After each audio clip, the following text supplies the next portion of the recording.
Lana and Mallow have a baby.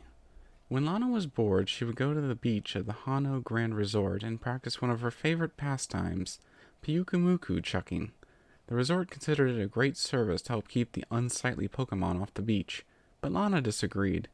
She only did it because it was therapeutic, for both herself and the stubborn Pyukumuku. She enjoyed the meditative task of picking up and throwing the small but heavy Pokémon, and watching them fall in the water with a satisfying sploosh. The tough little Pyukumuku didn't mind the trip back to the water, because it meant they could journey once more to their favorite spot on the beach, ready to be thrown again. Professional Pokemon handlers would call this enrichment. One fine and sunny day, Lana was going about her business, clearing the beach of Pyukumuku one by one. She paused to pick one up, examine it, and feel it in her hands. The grounding effect of holding the slimy Pokemon was good at relieving stress and anxiety. It was squishy in places, but with a stiff mass of muscle that pushed back against her touch, and it coated Lana's fingers with a thin slime that felt cool in the ocean breeze. She stared into the eyes of this Pyukumuku, and it stared back. She didn't feel like chucking this one into the water. There was not a single thing different about it, but that's what made it special in her eyes. She was transfixed. She was overcome with a feeling that she could only describe as maternal instinct. "You're going to be our baby," she said, and started the walk back to Coney Coney City, holding her new offspring tenderly in front of her. "Mallow!" Lana barged into Mallow's family restaurant. Business was slow, and Mallow was sitting at the lunch counter, taking a break. She turned around at the sound of her name. "Oh, hi!" Lana held out her child. "That's a Pyukumuku," said Mallow with the cadence of a game show contestant. "Even I know that." "This is our child," said Lana. "What?" said Mallow with enthusiasm. "Are you saying I get to be a mom?" "Yes, and so do I. It's a big responsibility. Are you ready for it?" "Of course," said Mallow, and patted her child on the head, flinging the slime off her hand. "I'd give anything for my little boy. He is a boy, right? While it may be an accepted social norm, it's not very progressive to assign a gender to your child." Right. It should be their choice," Mallow pondered. "So, do they have a name?" Lana lifted up her child and looked inquisitively at it. "No, I haven't come up with anything yet." "Well, it's got to be something cute, because they're just a cute little bean." Mallow cooed and wagged a finger at her child, who enjoyed the attention. Lana paused. Her face lit up with fierce determination. Cucumber! Cucumber! Cucumber! Lana and Mallow stayed in the restaurant for a while and played with Cucumber. They tried feeding it different kinds of berries. Like a responsible parent, Lana looked up what kind of foods were safe for Pyukumuku before experimenting. After some time, though, they grew bored. "We need to show everyone our child," said Lana. "They need to know." "You're right." With Cucumber in Lana's trusty grip, the two of them headed out. Lana and Mallow scaled the mountain at Wela Volcano Park. At the top, just as they suspected, they found Kiave at the trial site, overseeing a group of Marowak performing their synchronized fire dances. The girls called out to him, grabbing his attention. Lana held out Cucumber. "Behold, our child." "Aren't they cute?" Kiave looked down at it. "You really shouldn't bring Pyukumuku up here. The air is too hot and dry. It's not good for its protective coating." "He's right," said Lana. "We should take better care of our baby." "All right," said Mallow. "But first, you have to tell them they're cute. They need validation." "Do I have to?" said Kiave. "Yes. Tell Cucumber they're a good bean, and pat them on the head." Kiave paused, then hesitantly reached out. He glanced back and forth at Lana and Mallow, trying to figure out if he was being punked. "You're a good bean." He gingerly touched Cucumber's head, drew back his hand, and grimaced at the slime on his fingers. "Aw, Cucumber loves their Uncle Kiave," cooed Mallow at Cucumber's blank expression.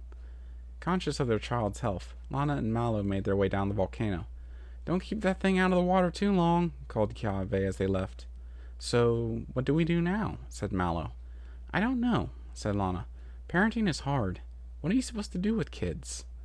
Mallow thought hard. "Oh, you're supposed to send them to school. Every child needs a good education." "You're absolutely right," said Lana.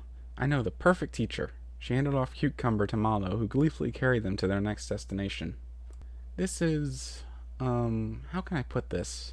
A terrible idea?" said Sophocles. Lana and Mallow traveled all the way to the Hokulani Observatory. There was no better place for their child to receive an education in the natural sciences. They brought Cucumber to Sophocles' room and set up a small classroom for it, with a makeshift desk to sit at, and a whiteboard for Sophocles to stand at. "Don't be ridiculous," said Lana. "Cucumber is really smart." "Yeah," said Mallow. "You need to teach them so they can go to college." Sophocles looked down incredulously at his eager pupil. Cucumber sat at their desk and stared blankly ahead. All right." Sophocles pointed at the board on which he had written 2 + 2 = 4. "This should be pretty basic, right? I'm not actually a great teacher." He looked haplessly at Lana and Mallow, who offered him an encouraging thumbs up from across the room. "Well, why don't you try taking some notes?" Sophocles held a number 2 pencil in front of Cucumber, who startled him by forcefully grabbing the pencil with a white, human-like hand. Cucumber tightly clutched the pencil and, with a loud crack, pulverized it into splinters. The peanut gallery piped up. "Look, they defy conventional knowledge. They're a master of their craft." Sophocles was willing to put up with this just long enough to make the madness go away. "That concludes today's lesson," he said defeatedly. Lana and Mallow got up to congratulate their star student. "You did so well today. I'm proud of you." Mallow looked eagerly at Sophocles. "So, did they pass?"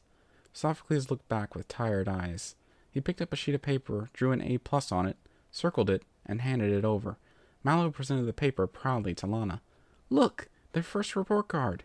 "Our child is a prodigy," said Lana. Satisfied with their child's academic success, Lana and Mallow made their way out. Sophocles gratefully started arranging his workspace back to the way it was. Lana and Mallow returned to Akala Island. A child should get to know their home, after all. Their next destination was the lush jungle. "Cucumber has worked hard today, and that means it's time to play. And this is my favorite spot to play," said Mallow, who twirled around happily among the underbrush. Lana set Cucumber down on the ground and let them go play. However, Cucumber remained motionless. They need something fun to do," said Mallow. "I know," said Lana. She searched the ground for a suitably sized rock. "We already know our child is an intellectual prodigy. Maybe they'll be a great athlete, too." "Ooh, great idea. Cucumber is really strong." Lana picked up a rock, wound herself up, and tossed it into the forest. It clattered against tree trunks and fell to the ground with an audible thump some distance away. "Like that, see?" she said, and handed a smaller rock to Cucumber. "Now you try." Cucumber grabbed the rock. It reared back and with one swift motion sent the rock whizzing through the air at breakneck speed. Lana and Mallow barely saw it streak through the air before crashing through the canopy, sending leaves fluttering to the ground. They didn't hear it land. "Wow," said Mallow. "I knew it," said Lana. "Our child is a star athlete." They were so amused at Cucumber's strength that they continued giving it things to throw. It sent small rocks and sticks careening into the sky, and even lobbed a heavy stone in a satisfying arc. However, when they gave it another light rock, Cucumber was reluctant to throw it, and instead held its arm limp. The concerned parents knelt down over their child. "Aw, what's the matter? Are you tired?" said Mallow. Lana knew it was more than just fatigue. Cucumber's skin was getting dry and wrinkled. Kiave was right. It wasn't supposed to stay out of the water for long. Lana gingerly picked up Cucumber. "I think it's time," she said. "Time for what?" "The next stage of our child's life." Mallow followed curiously after Lana as she left the lush jungle and headed back to the Hano Grand Resort. The sun was going down. Lana and Mallow stood on the shoreline of Hano Beach, looking out to sea. The lazy waves lapped at their feet. Cucumber was in Lana's hands, but looked like it would very much rather be in the water.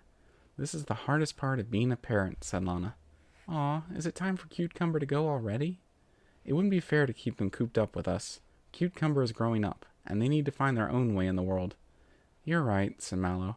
"We had some great times together. I'll never forget it. Our child has lots of potential.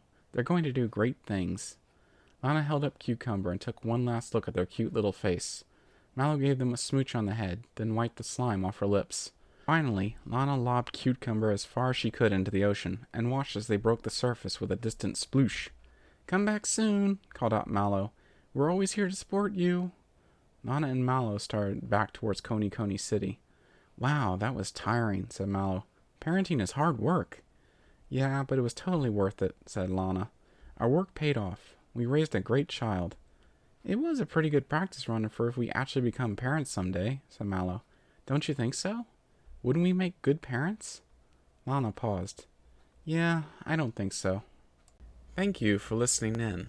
Please like the video if you enjoyed the reading, and subscribe to be informed about future readings. Until next time, stay tuned.